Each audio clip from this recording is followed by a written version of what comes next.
दक्षिण 24 परगना की राजनीति में उस समय नया मोड़ आ गया जब जनता विकास पार्टी की प्रत्याशी सीमा भट्टाचार्य ने शौकत मोल्ला के नेतृत्व में तृणमूल कांग्रेस का दामन थाम लिया।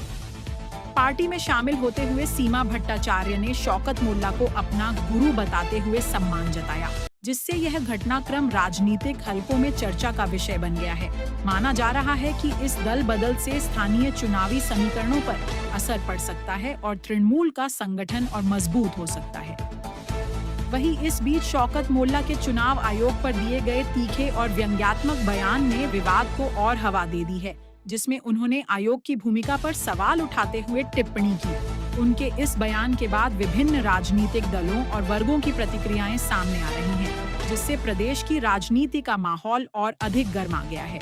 निर्वाचन कमिशन হয়তো কোন দিন এর আগে কোন দিন হয়তো অর্ডার দিয়ে দেবে স্বামী স্ত্রী এক জায়গায় থাকাও যাবে না 5 বছর, এই ভোটের 3-4 দিন আগে থেকে প্রেম ভালোবাসা করাও যাবে না।